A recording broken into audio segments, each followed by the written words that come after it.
on behalf of the Chicago Torture Justice Center, and I think that what our entire discussion is to be centered around is, guess what? What did it take to achieve reparations, and what is it going to take to reach a second reparation in the city of Chicago? The Chicago Torture Justice Center is the first center of its kind in this country to address systemic torture at the hands of police officers, domestic violence at the hands of police officers, men and women that are languishing inside of our prisons based off of faulty evidence and torture by police. So what I am going to do in my welcoming of the Chicago Torture Justice Center, I am going to quickly turn this over to our moderator, and we thank each and every one of you for getting up and coming out. Thank you.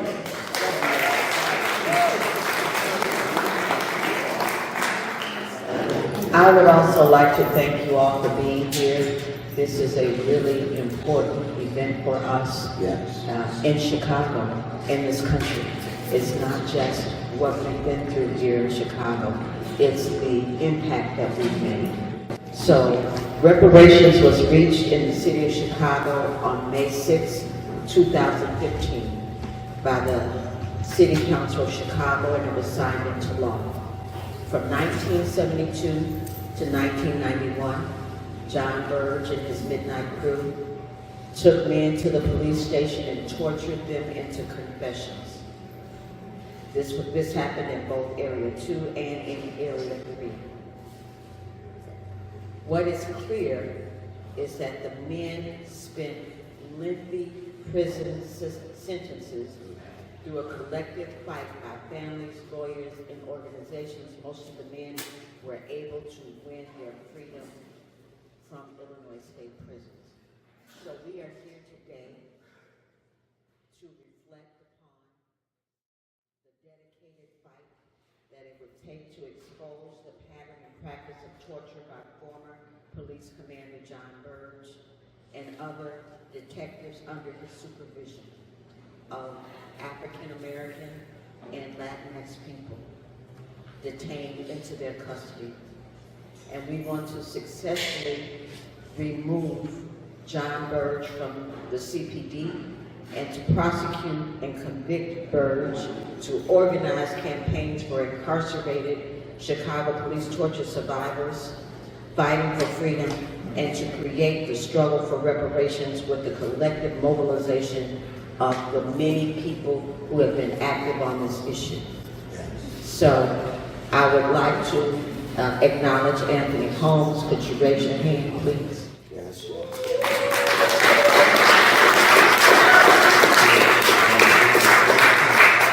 Anthony Holmes is a torture survivor who testified against John Burge at his trial, and it was a really powerful testimony, and I really honor you for everything that you've done. And we are now going to start by reading the reparations package. I'm going to say good afternoon again. My name is Gregory Banks. I am a torture survivor. I am also, we often tell people that we are torture survivors, but we are a little bit more than that. You know, I'm a married man. I'm a college graduate, and I am an employee at the Chicago Torture Justice Center. So, with that,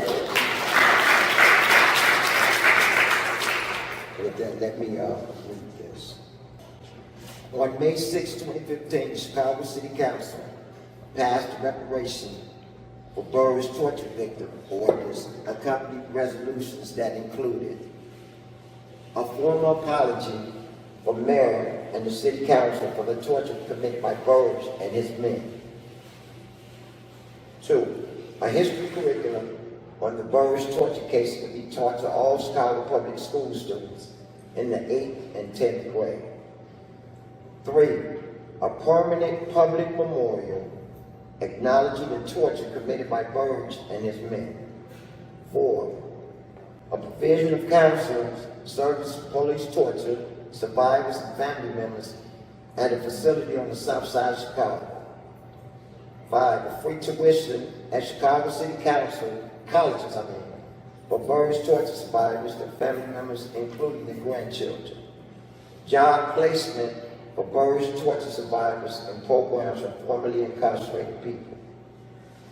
7, priority access to the City of Chicago Reentry Support Service, including job training and placement, counseling, food and transportation assistance, senior care, health care, and small business support service. 8, the creation of reparation funds of $5.5 million to provide up to $100,000 to eligible Burge torture survivors who are still with us today. 57 men were given these funds. The passage of this legislation marks the first time in the history that a city has passed legislation providing reparation, including financial compensation for police violence. Thank you.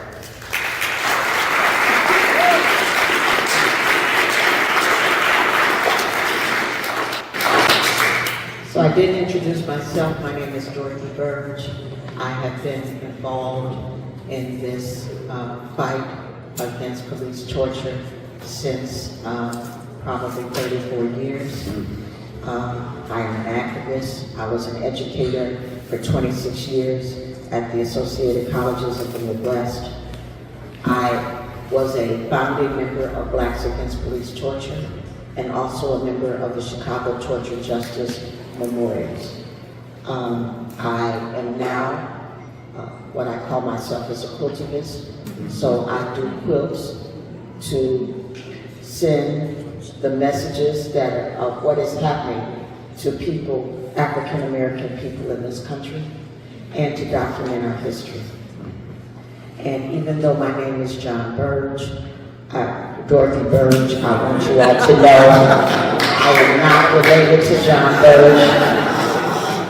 When I was protesting, people would come up and try to stop me from protesting by saying, "Are you all related?" And so finally, after a couple of times when that happened, I came up with the best response ever. I said, "Yes, we are related. His people owned my people." And then they stopped asking me the question.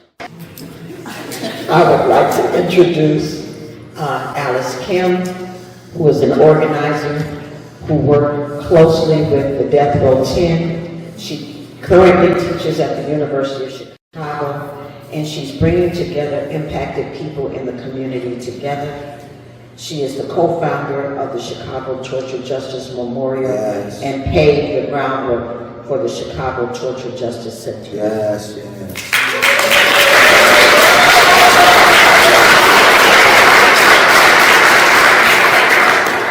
Gregory Banks is also here. He spent 21 years inside the Illinois Department of Corrections and has been an active and vocal leader of the Chicago Torture Justice Memorial, including the Chicago Torture Justice Memorial Oral History Project, and today is an employee as the safety coordinator of the Chicago Torture Justice Center.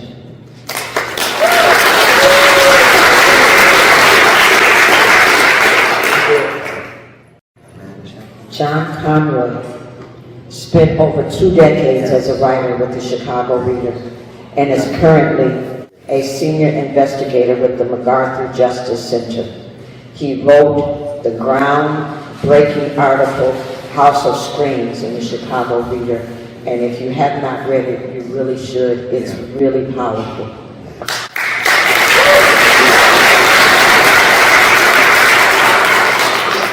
And Mark Clements spent over 28 years inside the Department of Corrections as a juvenile lifer before winning his freedom from prison, and today works with the Chicago Torture Justice Center as a senior organizer.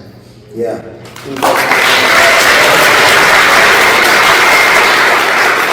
He works tirelessly with organizations across the city of Chicago and the United States fighting for justice. So I welcome all the panel members.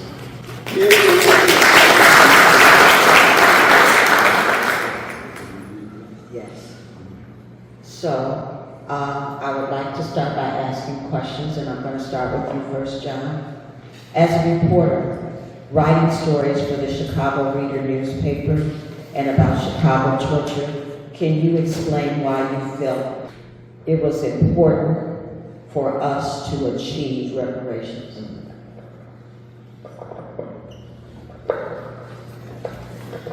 First, I want to say I'm sort of an imposter up here. I had nothing to do with the reparations. These people, and many of you, worked very hard for them, but I didn't. I frankly didn't believe it would ever happen. I can sort of explain this, but why I thought it was a miracle that it did. My first article came out in 1990. I was working for the Reader. We thought that the two daily papers would take over the story, as they sometimes did when we broke something big. And then they didn't. And so 1993 came. Burge was fired by the police board. Both papers ran stories about that with headlines like "Burge fired over torture charges." So at that point, millions of people in the city of Chicago had to know that torture had happened at Area 2. And if you thought about that for a minute, you'd have to say, do you think they did it to one guy, Andrew Wilson? Don't think so. No. We already knew by that point of many others.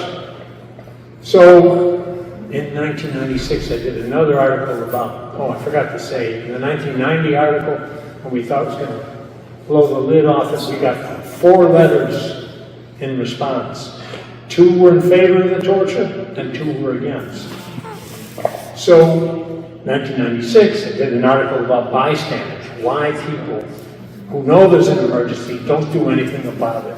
And this was an emergency. There were guys on death row who were going to die if nobody did it, and nobody was doing it. And 1998, the Tribune did a beautiful, wonderful series about the death penalty. They had one article completely about Burge. 1998, both papers ran editorials just one time, but calling for an inquiry.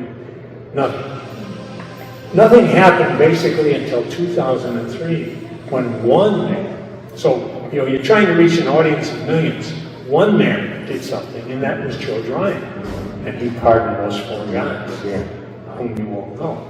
So then Burge wasn't indicted until 2008, not convicted until 2010. One man convicted 37 years after he tortured Anthony Holmes, 20 years after I've done my first article.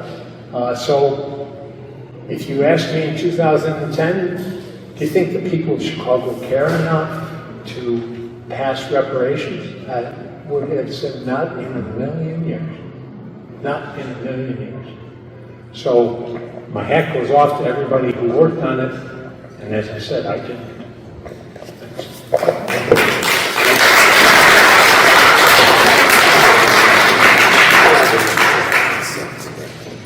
My next question is for you, Grace. You were at City Hall when the reparations package was unanimously passed by City Council. As a torture survivor, did you ever imagine reparations would be granted by the City Council to torture survivors? First of all, thank you for that question. No, I didn't. I was real pessimistic about us winning reparations. I never thought that would happen. And to this day, I don't know why I was so skeptical about that. Because I just didn't think it was going to happen. And probably the reason is because of who it was mostly about, and that was black men. So I never thought it was gonna happen, y'all. And I was standing in those chambers when it happened. And I screamed because I didn't believe it. I didn't know, man. I was so happy, man, when it happened. I think that was probably the second best day I had in my life, man. Because I was, because it was a lot of gals. And we never really talk about the women that are incarcerated. We always talk about the men. But they torture women also. And we have a couple of them working with us now. Latanya, Sutton, and Michelle. And they are some wonderful folks. But anyway, I'm just thankful, man, that people like y'all that sit in the audience helped us get to that point. And I'll be forever grateful. John Conroy, I mention him almost every time I speak. I always talk about John Conroy, the People's Law Office and the Wilson Brothers. And if it had not been, and y'all listen to this, if it had not been for that article, even though it didn't take off, but if it had not been for that article, in the People's Law Office, Flint Taylor and Jeffrey Haas and the Wilson Brothers, what happened to them, I don't even think that we would be sitting in this room right now. I really don't. Because I never thought that would happen, but it did. And I'm thankful for the people that was involved in it. Thank you for that.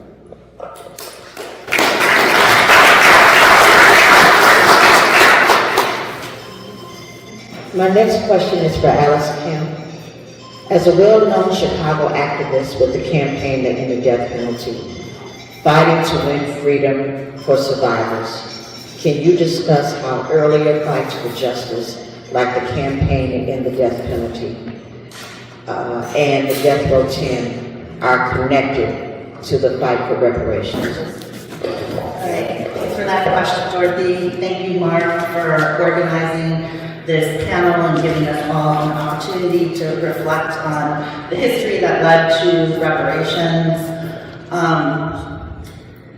I guess I'm going to start. Before I get to the Death Row 10, I just want to say a word about May 6, 2015, because I think many of us here in this room, on the stage speaking today, were there at City Council, and it did feel miraculous and overwhelming to have not only have the City Council unanimously vote in favor of reparations, but also to give a standing ovation to the survivors as Alderperson Joe Moreno read off the names of every survivor who was in that room. And I think it was overwhelming for us because of this long history of this fight. You hear John, you hear Greg talk about not feeling as if it were going to be possible to pass reparations. That is the feeling I think that every one of us who are fighting for reparations felt.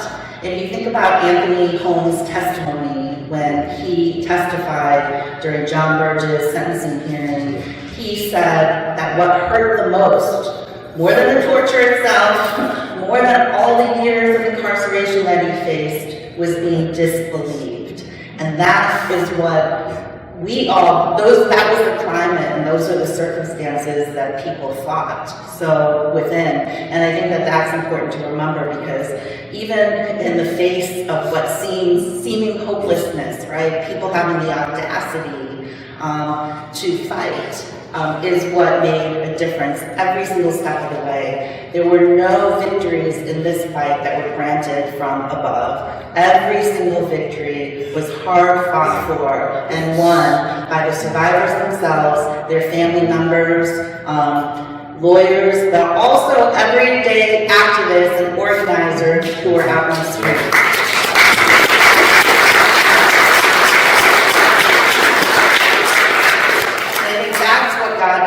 To today, and I know we're going to be talking about what still needs to be fought for, but I do want to say also a word about connecting this to prior struggles. We have Stanley Howard here, who is the co-founder of the Death Row 10. Hey, Stanley. Yeah.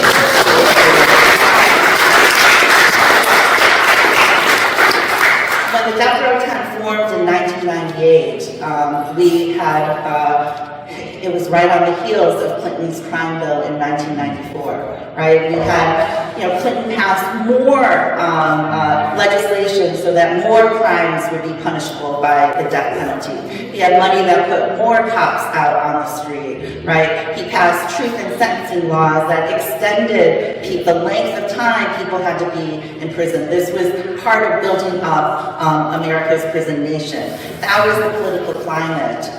Andy Thader is here, who is from way back when, and I think you can probably remember, like, being on the street. We didn't have the kind of e-petitions in the same way we do today. So you actually physically had to stand on the street, Noreen is here too, and get people to, ask people to sign a petition against the death penalty. And by and large, the climate did not support abolition of the death penalty. By and large, people, and the majority of people in America supported the death penalty. And I think that it was in that context that Stanley and the other men on death row understood that they needed to wage a fight. Right, and they wrote, the way that Stanley tells the story is that he wrote hundreds of letters, right, to people to find supporters and organizers on the outside to fight with them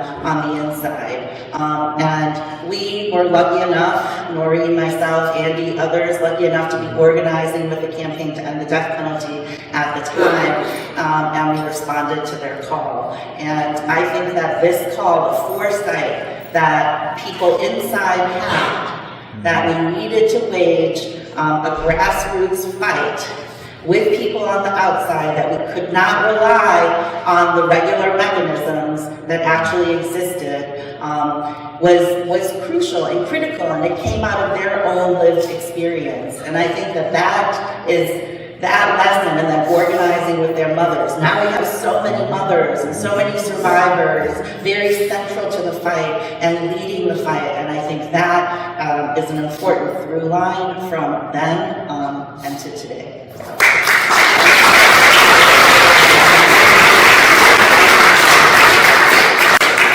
My next question is to Mark. Mark, gaining your freedom after 28 years, a juvenile life and torture survivor who was mobilizing to win the freedom of other torture survivors. You hit the ground running when you were released. Can you talk about key moments in the fight for reparations? Key moments in the fight for reparations is looking at a person that was 16 years of age when I was tortured. Coming back to this society, it didn't play nice, and it had to come with a harsh reality and struggle. Reparations to me, it looked like reparations of old. I even looked to total up my 40 acres and my mule, and it didn't pan out. And one of the persons in this room is my angel, Miss Bernadine Dorn. I think people don't understand how it feels to be a kid, and then you are locked up inside of a prison. Well, because you can't pronounce words the way that the system wants you to pronounce them or say them the way that the system, it views you as a guilty individual. And I think the most turning aspect of my life was watching a dying mother, and then taking that pain and looking at what Bernadine Dorn was able to, at least she started the fight. And it worked. My failure to society and to the other people that were still remaining inside of the prison system would have been to come out voiceless. Being a juvenile and listening to a judge that tells me, well, guess what? You are going to spend the rest of your life. Another person in this room, very, very important person, Shaka Howard. And I met her when she was in college. And now to see her achievements, that's what I wanted to see out of some of the things that I would come out to do. We're not looking for everyone to agree. Juveniles, that's one thing that people have forgotten because they're looking at today compared to in the 1980s. People really did not look for kids to be engaged into these awful, heinous acts of killing people in society. However, I was viewed as the worst of the worst. I'll never forget October 31st, 2006. That's when Bernadine visited me. That's engraved in my heart. You know why? Due to the fact that I'm not going to allow society to tell me what I should receive. If I feel that it's not right, I'm going to fight your ass. I was very clear to the judge. I even was lucky enough to get out of prison and to, guess what? Take the judge out to eat. So the thing about it is I want to really find out what was the criminal justice system really looking at when it found me guilty. It was a document, but the document made as much common sense as a dodo bird. So let me tell you, reparations to me looks like a start. A start. I still want 40 acres. They only gave me the mule. And it was a poor, broke down mule. So let me tell you, guess what? I may shed tears. I shed tears for all the little mothers that had to struggle and still is struggling in those streets to be heard because they have kids that are locked up inside of a system. It's a lot that I feel about reparations. This is a start. And I want to be clear. This is a start. I'm not a perfect individual, but guess what? I will rally with you as much as possible. And Rebecca, back here, my partner in crime, the whole bottom line of it is we want to shake up the city of Chicago this year, not next year. This year just started. Well, it's halfway over now. But we have to fight. In closing, what does reparations look like to me? Being told that females were not tortured. And me calling out, being naive, of course, but calling out the sources who told me that they were not. And bringing forth what they told me did not exist. That's what my reparations look like. It meant bringing an identity to people that were not identified. They were buried and they were forgotten. And it takes us as people to understand that an activist, guess what we are? We're investigators, believe it or not.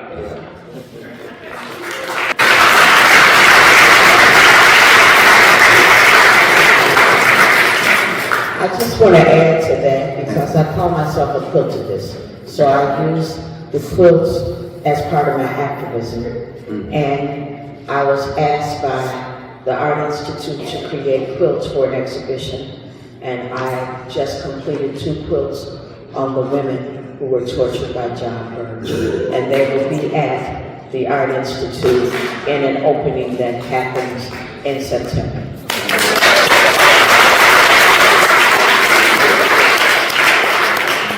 I want to go back to John and ask you, as a journalist and now an investigator, what are your thoughts on the role of activism and how it impacted campaigns for justice? Well, I guess I'd have to say that, when I started in 1990 until I left journalism, I left journalism in 2012. Let's say between 1990 and 2010, I think the activists were in the same position I was. They were just banging their heads against the wall. I don't think, I'm sorry to say this, I don't think they had any effect. It brought people together. That's very worthy. It formed the basis of what later became the reparations movement. But I don't think I nor they had much effect in the first 20 years. After that, I don't know what changed because I wasn't a part of it, but it just took off. Maybe the participants were different in some way, maybe they were organized in some new way, maybe their tactics were different, maybe their targets were different, I don't know, someone else will have to speak to that. So I would say they had great success after somewhere around 2010. Greg, how do you feel, and what do you think the impact is of having the Chicago Torture Justice Center over the years?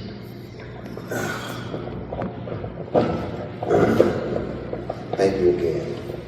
Oh man, I'm just, the center is a place that, in the beginning, this is how it was. The center was a place that we wanted, where men and women getting out of prison to have a place to come to, and will feel safe when they telling their stories. Because for a long time, being in the penitentiary, man, we never ever talked about what happened to us. And there was a number of people right above me and around me that I had no idea that they had been tortured exactly by the same individual. So the people, I met so many people, man. I'm always grateful, man. I'm a crybaby now. It was a long time.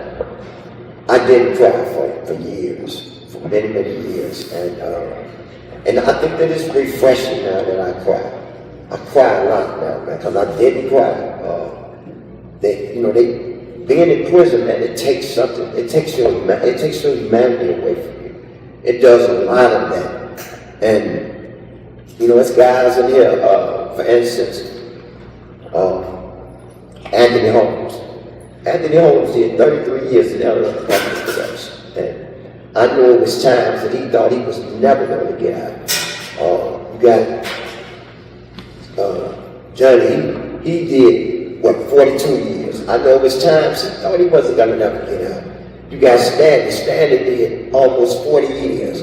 I know he thought, he was on death row, so I know he thought he would never get out. It was time.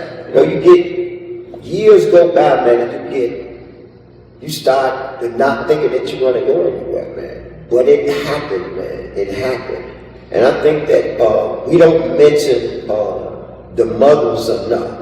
Our mothers, man, my mother died last year. She was 87 years old, so I got a chance to see my mother for the last, 17 years. And I got her around my neck right now, so my mother is in my heart. She's always there. Your mom, man, that was one thing when I sing with the native, and I have to say this, y'all, I know that's a little bit off the script, but I have to, when Stanley came home, and Stanley had a chance to see his mother alive again. I know that time came and he thought, man, my mom will probably be dead when I get home. And he had a chance to see his mother, and when I seen that smile and that happiness on his face, I cried, man, because I know there's a lot of guys didn't get that chance. Their mothers and fathers died while they were incarcerated. And so, man, I'm grateful for everybody that's a part of this fight. And I'm going to always be grateful, man. Thank y'all anyway, if y'all.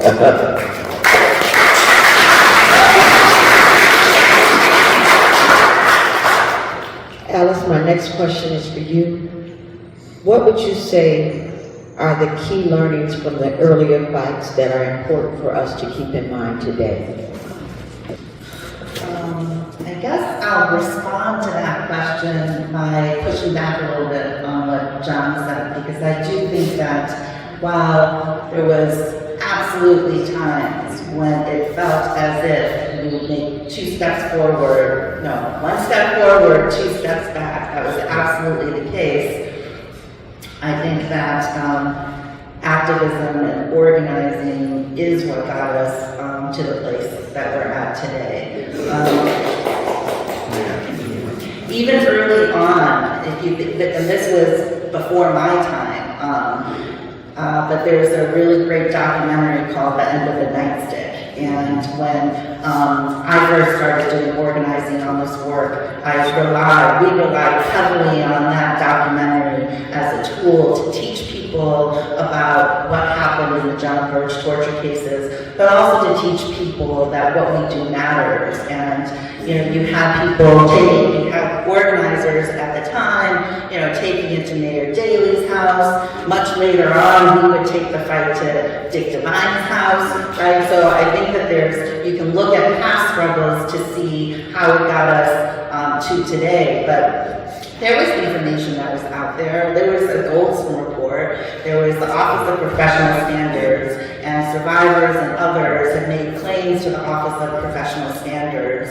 And OPS actually did legitimize some of those torture claims at the time, but that alone was not enough, right? And we relied heavily on many of John Conroy's articles within the movement. We read them constantly. We sent them to people inside. But we then also had to organize. We had to organize. And I think even getting John Burge fired, exposing John Burge police torture is because people took it to the streets, because people understood, here's the information that we now have. Now we have to actually leverage this information, organize people, and insist to people who were in power to actually make certain decisions. And John Burge would not have been fired, I don't think, if it weren't for the earlier struggles in that fight. And then that's what led to other fights down the line, right? And I think each phase, there's multiple phases of this struggle, and you can see how each one built upon the other. And then in terms of, so I guess those were some meaningful moments in terms of this fight. And I think I will say another meaningful and critical moment was when John Burge was prosecuted and convicted. Because I think our movement, one of the key demands of the movement up to that point was to prosecute and convict John Burge. And I think it was after that conviction happened, even as many of us also identified as abolitionists, like myself, right? And it was a contradiction, right? Because we're looking to not call for prosecutions, and then at the same time, we're calling for the prosecution of John Burge. And I do think that we need to spend time talking about, discussing, and thinking about, that tension and that contradiction that existed. And it was only after he was prosecuted, I really think our movement was at a crossroads. We could have gone in the direction of seeking more prosecutions, because Burge is the only one who's been prosecuted, right? And but instead, I think it was we were hearing from survivors that they need meaningful redress in their own lives, right? And so how do we actually fight for something that would give meaningful redress to the survivors and the families themselves? And I think that pushed us in the direction of looking to reparations. And Stan Willis with Black People Against Police Torture already looking historically, yes, rest in power, rest in peace, Stan Willis.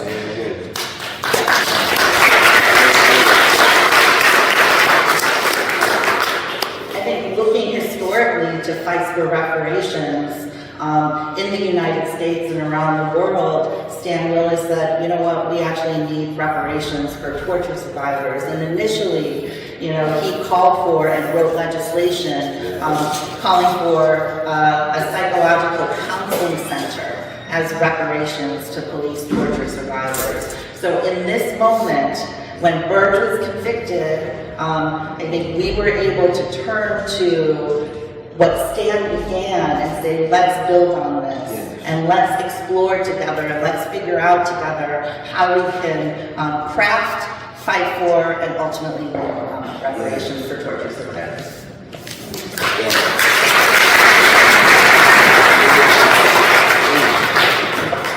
As Alice mentioned, Stan Willis, I have to say that the reason I got involved in the movement was because of Stan Willis. I met him in a protest, and it was very, very powerful. At the time, I had a daughter in a pouch because she was just born, and I was taking her to all the meetings with me. And as she grew up, she went to all the meetings with me. And when she got to be in 7th grade, her godfather passed. And she said, Mom, I don't have a godfather. I'm gonna ask Stan Willis to be my godfather. So she went to Stan Willis. She said, Stan, will you be my godfather? He says, what do I have to do? She said, be my godfather. And so he became her godfather, and she became an activist, and she also created a movement of young people. She was at the Betty Shabazz Charter School, and they organized a march from 79th in Stony Island to 79th and King Drive. So yeah.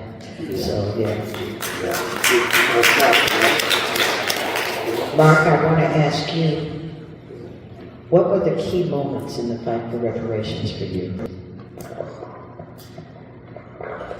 Well, one of the most memorable moments that I had was walking from 35th and Michigan to City Hall.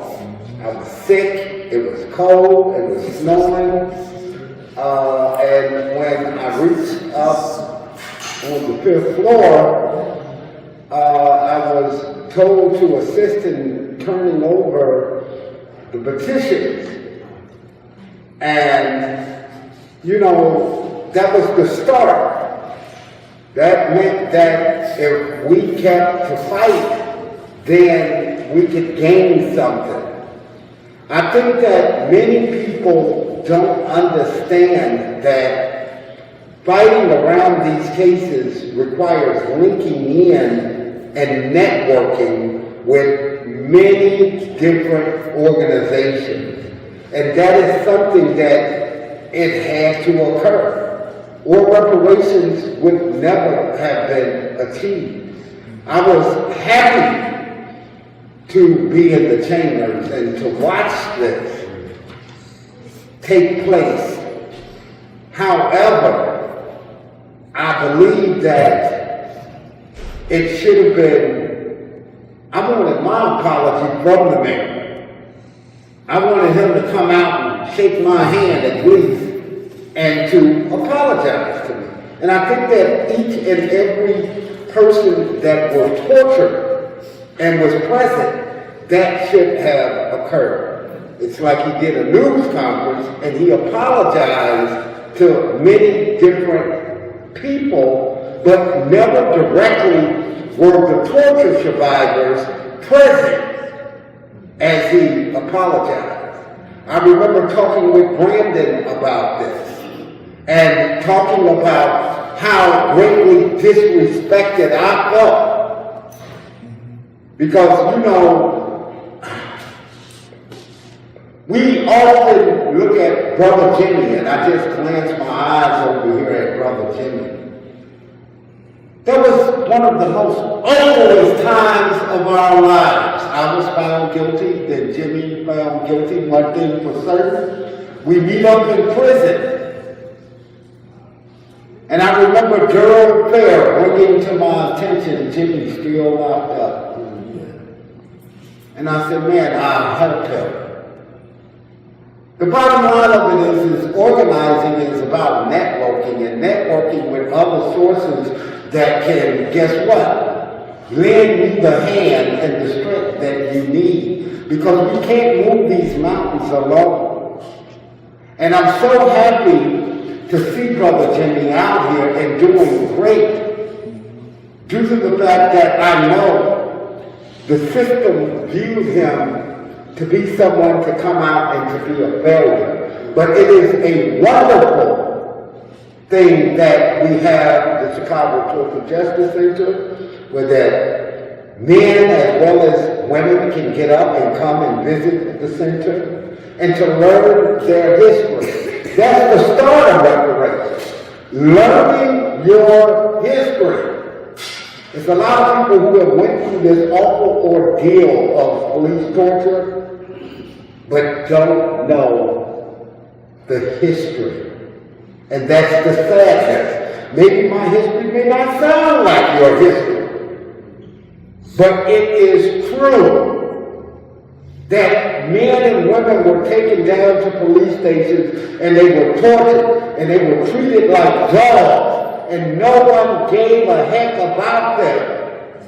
That's what I believe reparations has brought an identity to other individuals that were tortured. It brought an identity to systemic layers of police misconduct that led to wrongful convictions, where that we had state's attorneys that, guess what, they treated us like criminals just to go visit them at their own office. That's one thing Kim Fox will tell you. I was there. They didn't want me to go to her office. Hold on, I'm free. That's what you tell me, but now you want to tell me that there's a stop order on me from going upstairs. Just luckily Kim walked in.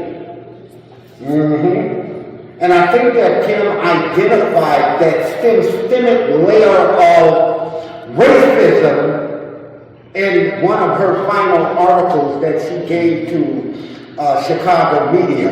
And the reason I make that as a mention and I put it with torture reparations is if reparations never occurred, we would still be being treated as if we did not exist. So I'm happy for each and every individual that fought for this, because some people, and I'm not going to say some, I'm going to say all, it helped in everyone's lives to a certain degree. Now, how do we build on it? That's next.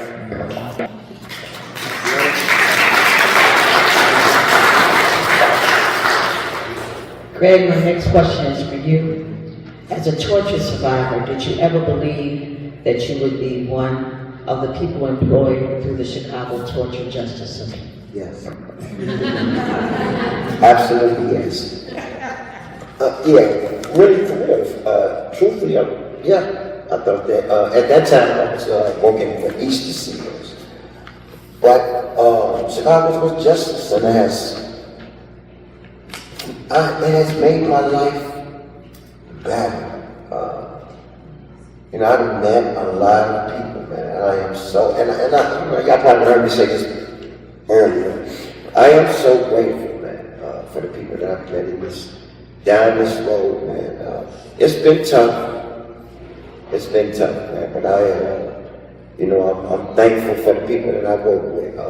My boss, Aisla, where did Aisla go? Aisla is gone. You got Gina in here now. Hey, Gina. It's a number of us here. Who are you? I mean, there's a lot of us in here. And we have fun in there at Chicago Torture Justice Center. We have a lot of fun. And, couldn't ask for a better group of people to work with. That is Chicago Torture Justice Center is a great place to work in. So, yeah, they better hire me.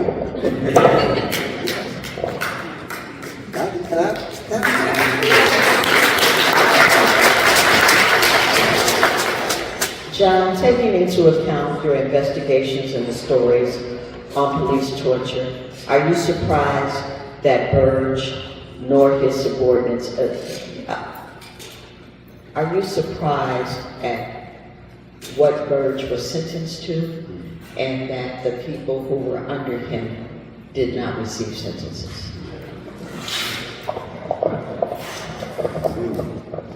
Oh, that's a tough question. I think that in the moment of sentencing, I knew that the judge had certain restrictions and that she couldn't sentence him for the torture. She had to sentence for perjury and obstruction. So I knew at that time that there was no way he was going to get what he deserved, but he would get something.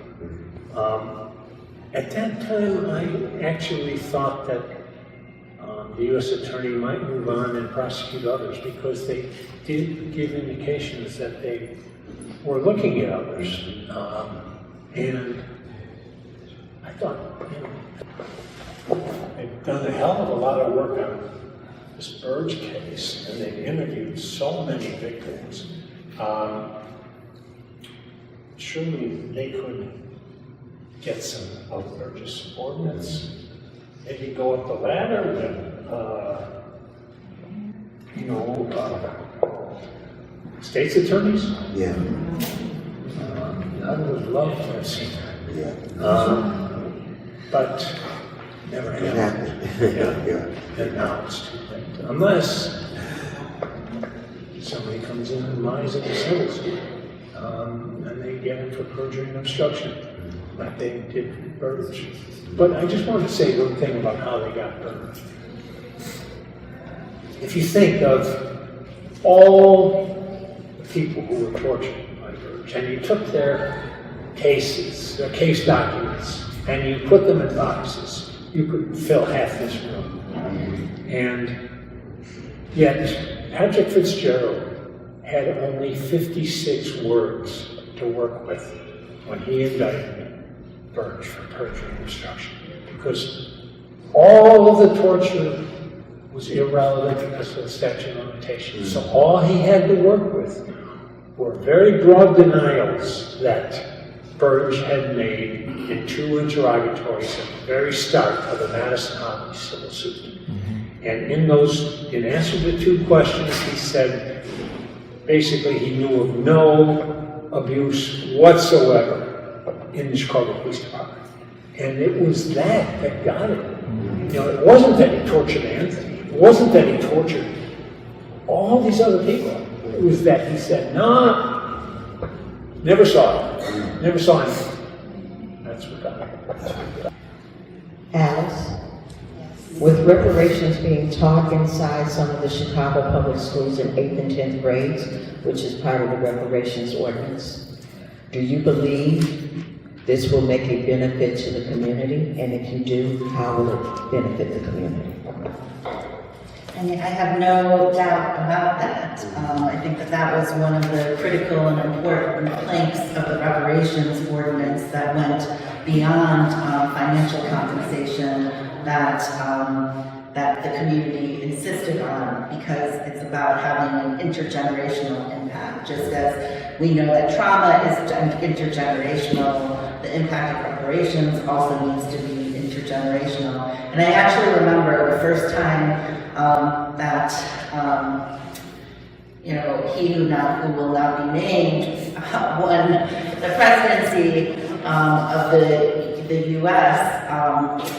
CPS, or it was CTU, and Jennifer Johnson, who's here in the room with us, organized some of us to write the curriculum. And it was a really difficult moment because we were feeling the tide turn in the country as a whole, and coming together with people in CTU, educators and teachers and survivors. Greg and Anthony were there, and others of us in CTJM, to actually begin to write the basis of that curriculum, was a moment that gave so much of us hope and really just showed the way that even in spite of what's happening in the world, there are steps that we can take. And I think that curriculum, and the fact that it still exists today, and that folks are still meeting about it today and thinking creatively and innovatively about how we can continue to push it out. I also know that a neighbor, their child was, you know, in 10th grade, and because they had learned the curriculum and then there was just a coincidence of us knowing each other, they had then, you know, asked, oh, can I do my report? Can I interview you? So it's just a small example. I also know that their teachers on their own, actually in Jefferson Park, held a forum at a library to talk about the curriculum, right? And to me, there was a time way back when everybody knew each other who was organizing any event that was related to John Burge, right? And today, you see that there are so many people, whether they're teachers or people who are part of, you know, who work with the city, people who are working to build the memorial, which is the final plank of, you know, the reparations ordinance that needs to be completed. But there are whole swaths of people who are now behind this. And I think that each plank, including, you know, education, that's the one that really, I think, reaches younger people and was so important to you yourself, who fought very specifically to make sure that that was included in the reparations ordinance.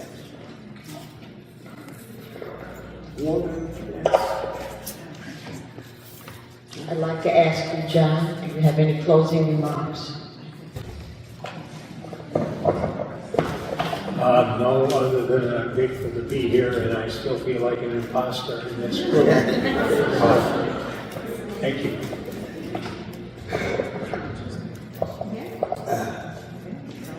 Your closing remarks? John is not an imposter. No, he's not an imposter. I think that John was more instrumental than anything because that paper, that article, The House of Screams, changed me. It changed my life, man. It helped me understand when I was going through it that I wasn't by myself. So your paper and your investigation helped a whole lot of us. I don't even think, and I'm going to say it again, if it was not for your paper and the Wilson brothers and the People's Law Office, I don't even think this would exist. So thank you.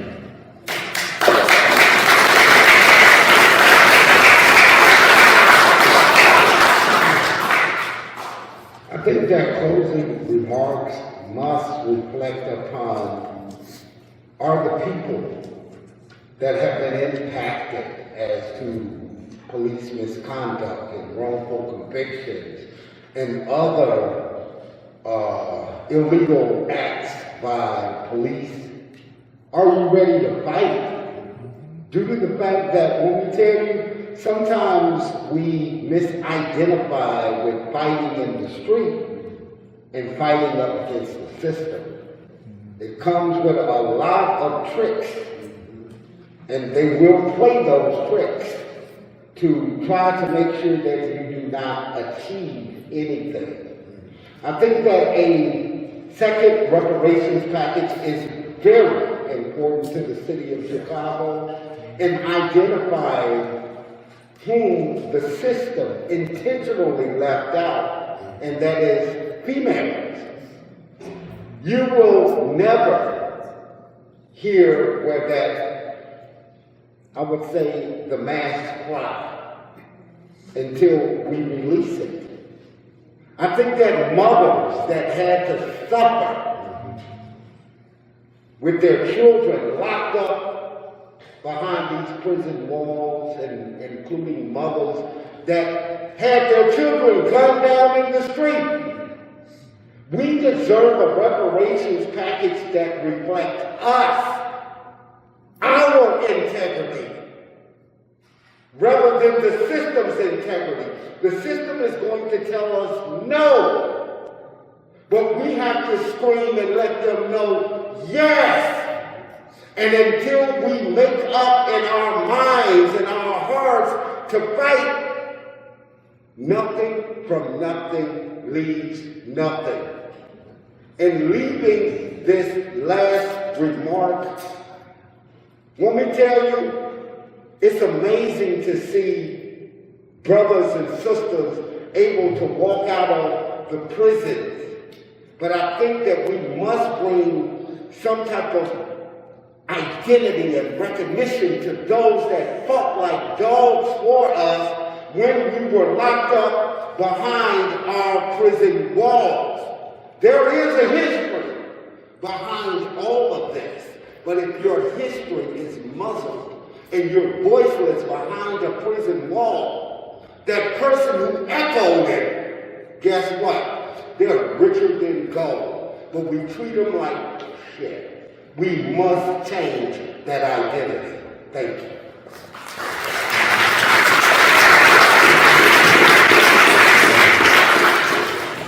I think I'll just say that the reparations ordinance that was passed in 2015 was not intended to be the end of any story, right? It was intended to be a new beginning. It was intended to usher in a new chapter, right? So of looking at reparations and what kind of redress is needed to continue to move towards healing for the survivors, for their family members, and really for the whole city, right? So I think for those of us, it was never intended. It specified people who were tortured by former Commander John Burge and people under his command, but I think that it can serve as a model and a beacon for what the fights that we need to continue to fight for today, right? There's so much to be done. Armanda Shackelford couldn't be here today, but I know that she sends her greetings. She wishes she could be here, but for the mothers who fought so hard, not only for their own child's freedom and liberation, but for every child's, freedom and liberation, I think we can also look to them to say that's how we need to approach the work that is yet to be done today. I think many of the people in this room know people who are still inside and who we want to see free and out here with us on the outside. We know that the world will be a better place with them on this side of the wall. And I think we need to think about how do we fight for our particular loved ones while fighting for all of those who face being locked up on the other side of the wall. So I know that there are so many people in this room who are doing that kind of work. But I think the reparations package gestures towards the kind of world that we want to live in that offers financial compensation, education, right, housing, and I know I am just blanking in this moment to name all of the different planks, right? The Chicago Torture Justice Center. And then, of course, we need to remember, I think memory is also a human right. So building this memorial in this time and moment acknowledges, what came before, and the memorial is intended to be a site of activation, a site of inspiration, a site of teaching, so that we can say, never again will this happen in our city.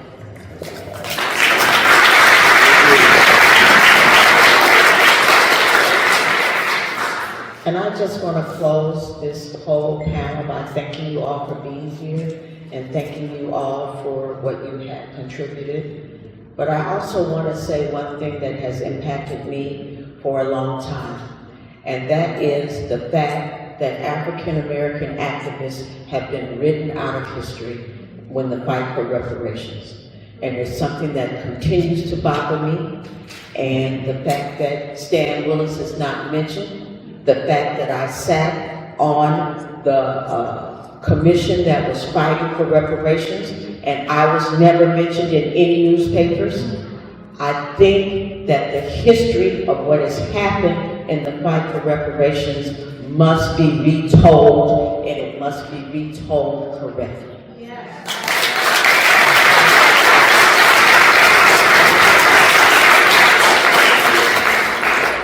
So we're going to move into a short area of this program, and anyone has any questions that they would like to make in regards to this program, please step up. Let us hear from you. Hi, my name is Chaka Holly. I'm a licensed clinical social worker, and I'm curious about what the role and impact of mental health services in the reparations ordinance has been, and what you would do differently or maybe add to the mental health services in the next reparations ordinance. I strongly have great compassion for those that are working in this field. Want me to tell you, that's one of the problems. We don't have the money to work with to bring in more but black and brown faces that can identify with the systemic layers of what those people had to go through. And let me tell you, if you ever was to look at something that is bare bone, you better believe it's going to be a program like this, due to the fact that the enemy is constantly fighting and does not want it to exist at all. But as you may know, Holly, when they were looking for a new director in that field, I reached out to you immediately because I admire you, I trust you, and I think that you have great reach with the people that we need to reach. But the doctors there are great doctors. I do want to make that known. We just need more money so we can hire more people. Yeah, absolutely. My main thing was to get out. And I understand what is going on and what needs to be done. I've seen different parts of the movement rise and fall, rise and fall. I want to know what can be done to continue to help. All the other guys that are still locked up right now today, they're screaming for the same justice that we got. And then on that side of the wall to this side of the wall, there's a lot of guys that still need our help. And I understand that the call for new reparations is of us, but I am at Uptown, People Law Center, still trying to find ways to continue doing the work that I've been doing for the last 33 years, and just 4 guys out. How can we continue doing that work? Anybody, please.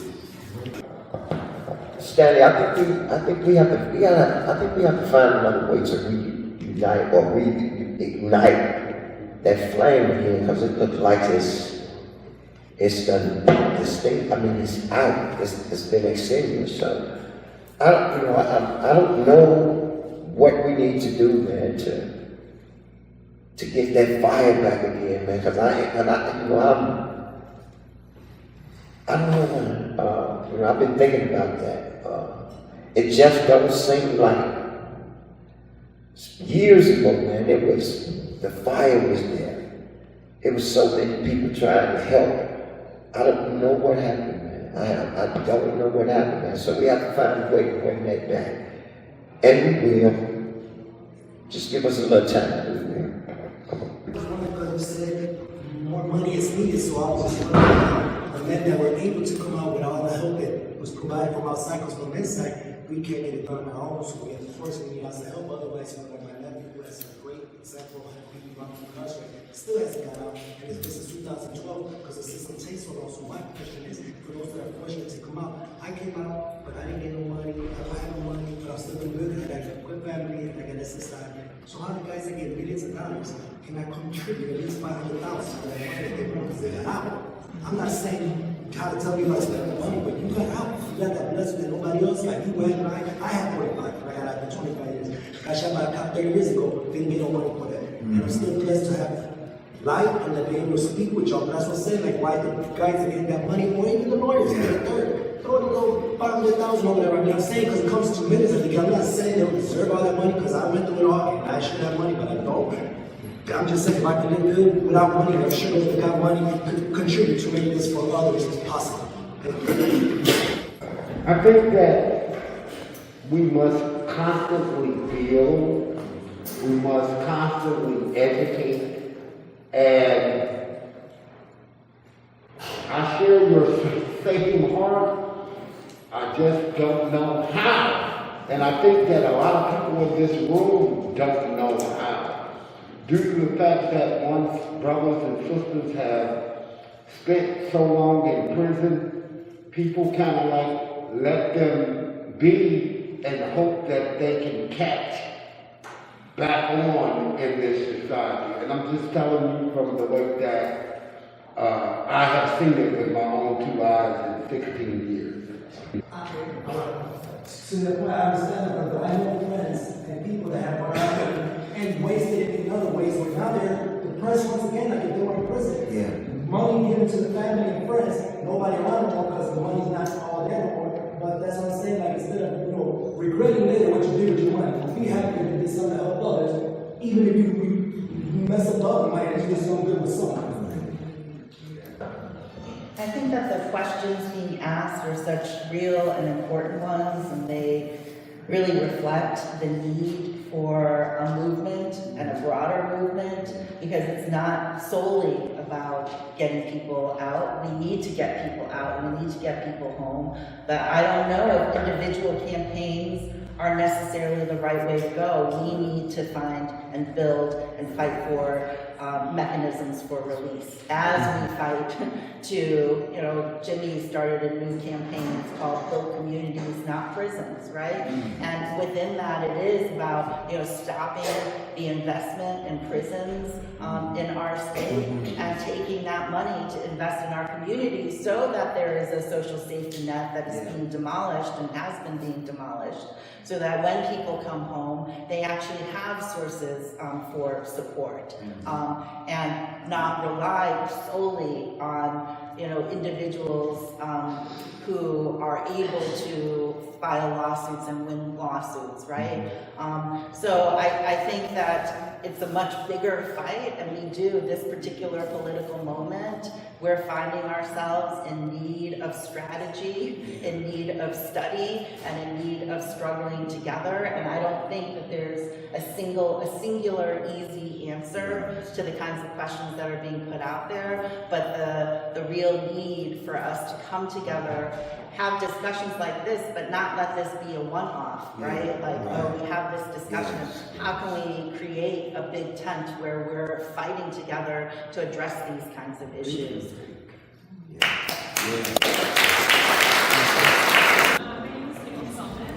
And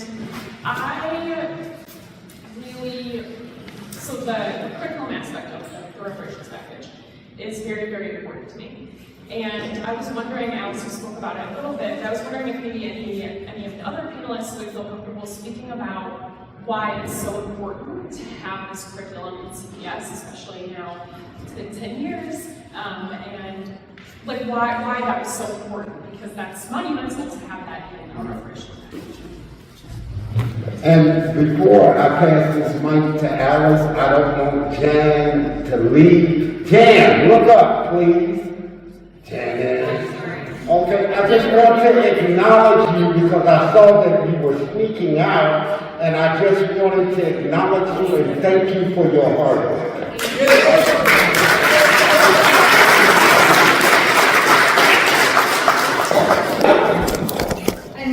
I'll just answer that with two things. One is saying, if you think about your own education and your own journey and what kind of curriculum maybe you wished you had, or maybe you were lucky to have this kind of curriculum in your, in 8th and 10th grade or just all throughout, and I think that if you look at the actual curriculum, it's something that is inspiring. It teaches people, it connects to young people, and it tells the real story. I think another important aspect of this curriculum is that it invites survivors into the classrooms of Chicago Public Schools.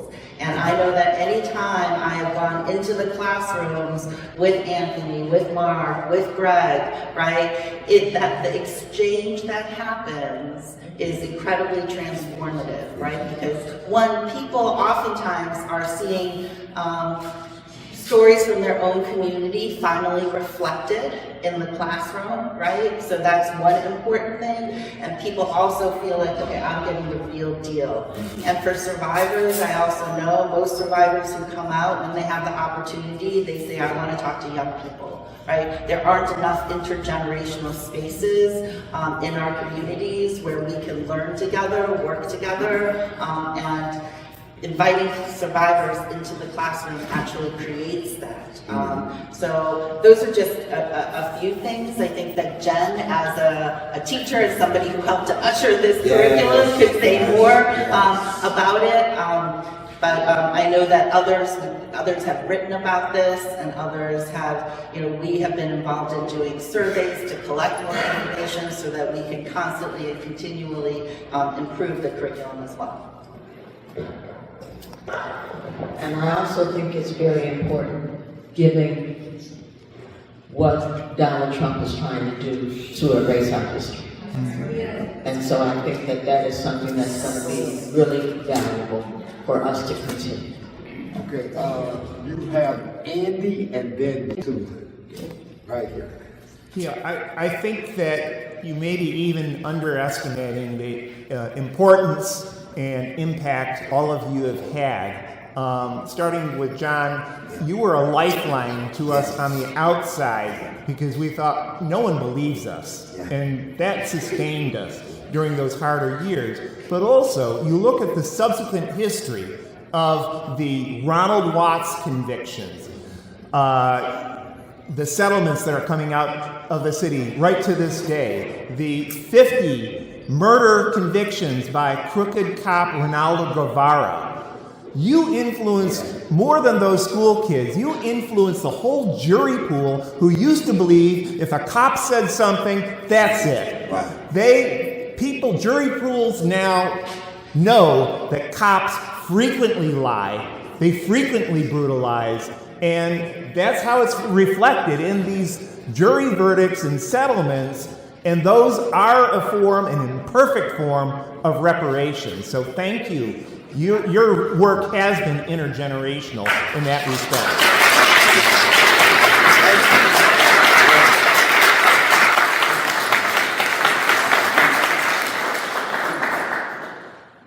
I would like to thank you for that too, but I also would like to add that as an African American woman who was born and raised in Chicago, first generation, I was taught not to trust what was being told to me by the police. Steady, come on, girl. I'm of the generation that saw the federal courts open the doors to lawsuits against the police in 1961 based on the pressure from the civil rights movement. And when John Burge was prosecuted, it was in the federal system because we knew the local daily dominated prosecutorial mechanism was not going to prosecute them. Now we're seeing this flipped on its head again, which is another one of the challenges to understanding how to rebuild a movement. And this movement that brought the reparations ordinance and that is continuing today really has an important role to play in showing how to think globally and act locally.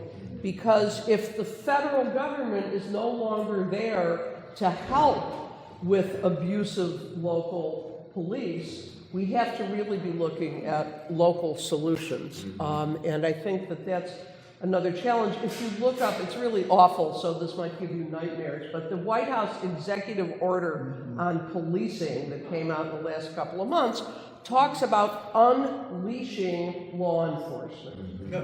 And when I taught about it with my students here at the university, I said, what does that word unleashing imply? And I think everybody here in this room has some images in their heads, but I just wanted to unfortunately add to the weight of challenges rather than say, oh, this is a way to solve this. So thanks. Thank you very much, all of you. Before we go to the next speaker, one thing that I would like to do is, as we have acknowledged John, Susan is an old player in this game too. Absolutely. And we must acknowledge her.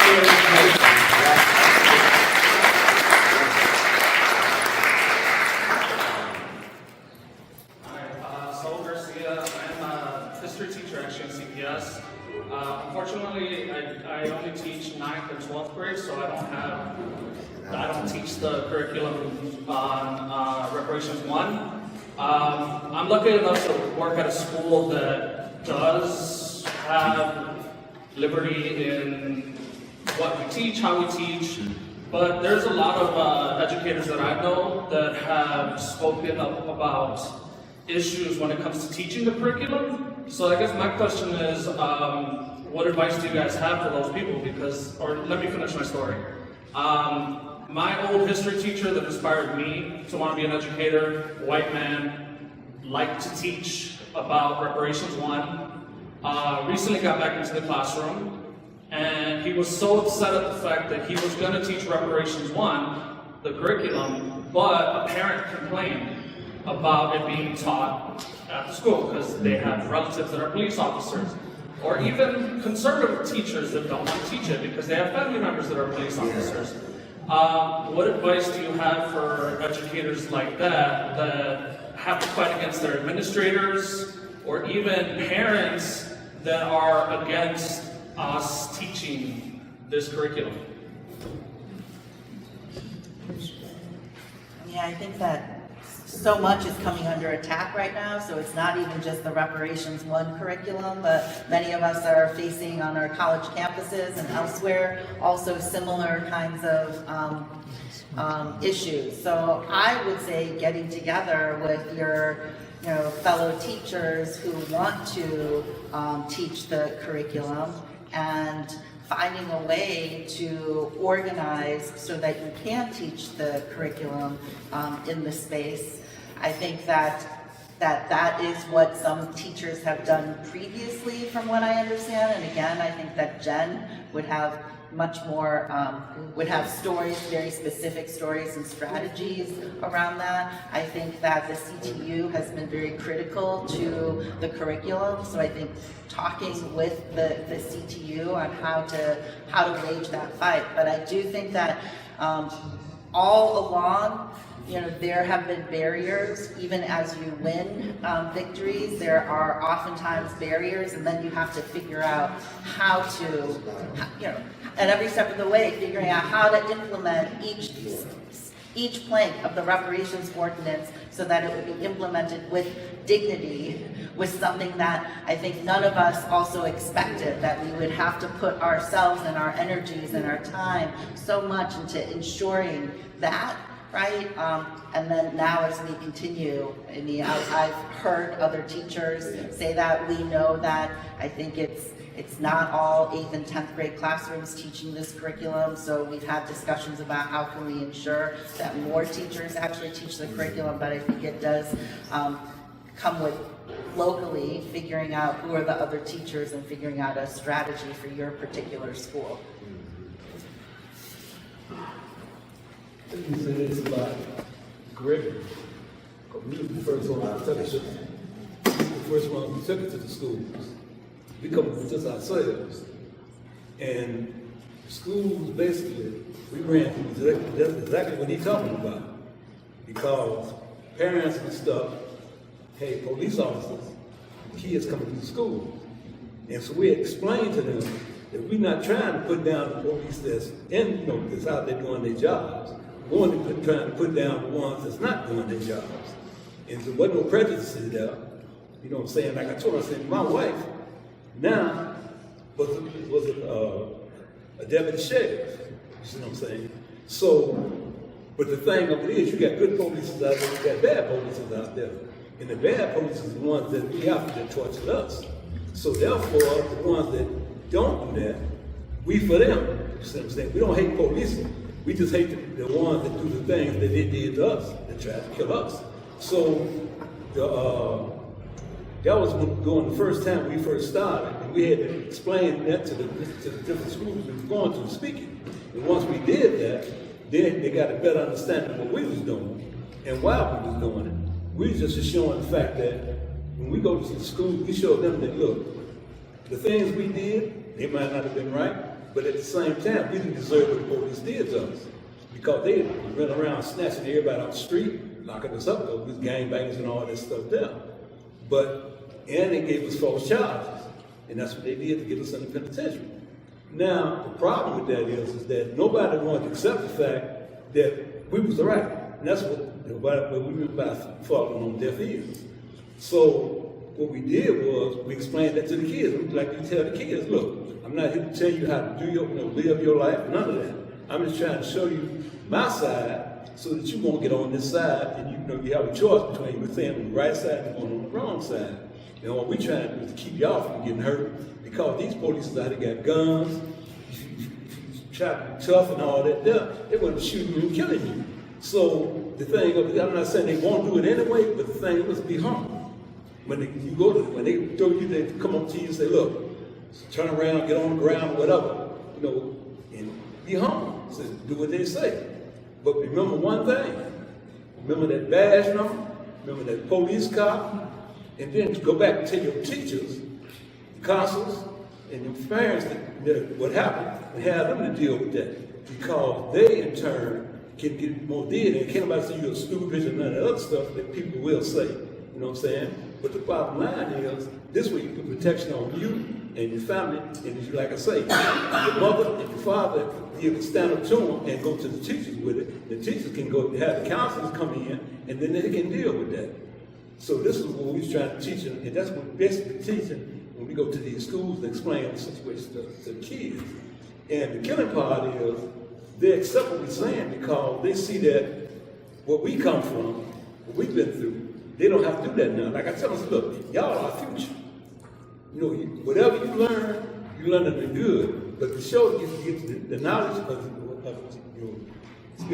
get the knowledge of the education that you need, so that way you can become lawyers, judges, and all this other stuff, and get the corrupt ones out the way, and and be about the truth. And don't be like that stuff like Conroy said, fall on deaf ears. You see what I'm saying? Because if you speak right, you be humble, police can't hurt you.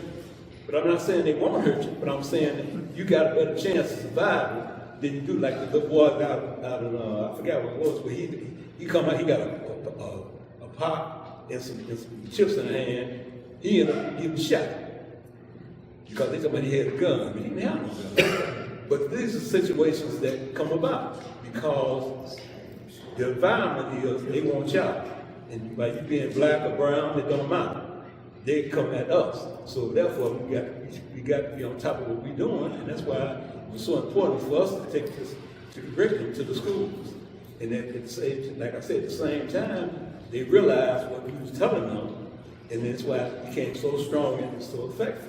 And then we explained to the teachers, and we had the class with the families, they understood where we was coming from. And so they can't say we didn't preach propaganda. Trying to change the kids and turn them into what we was. No, we're not doing that. We're trying to keep them from becoming like we is. Becoming going to jail and all this stuff. And that's what it's all about. I would like to add to that by saying that I have gone to schools who have told me that they have students whose parents are on the police force, and that's why they don't want to teach it. And then I say to them, let me be real clear with you. Pat Hill was the head of the African American Police League, and she fought for reparations. So that is not an excuse. Jasmine, I am so sorry, but you know what I'm gonna do? Out of loyalty and respect, Come on, Jasmine, and after Jasmine, I gotta hit this. My question is about the Illinois Torture Review Commission. I know that was established in the late 2000s. Was that a demand that grew from the movement to expose John Burge and get reparations? My second question is, I know the Turk has also been gutted and they stopped accepting cases in 2019. Should we be putting pressure to get the Turk going again? And if so, what would that look like? Well, what we did, Jasmine, yes, it is so cool, the Illinois Torture Inquiry Relief Commission, that they ended, I think it was 2019, they stopped accepting all new complaints. I think that it ought to be a more firm fight to have them to extend that, because I am hearing from people inside of the prisons right now, and they're complaining that they don't have any remedies in the courts, and I think that is so very important. We just got to keep fighting.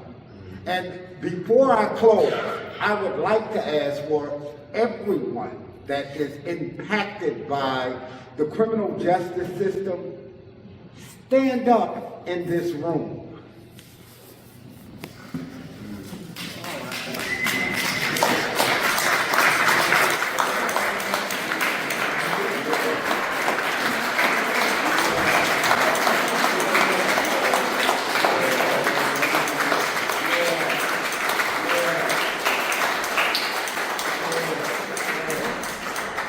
The reason I say that is because, guess what? I know some of you may not believe in God, you may not want to hear the name of God, but guess what? He's opened doors for many people that were incarcerated. And everybody plays a role, believe it or not, towards bringing some type of identity to these issues and problems that we are dealing with. But with that being said, hey Lisa, we're going to end this program. I love you all, and thank you.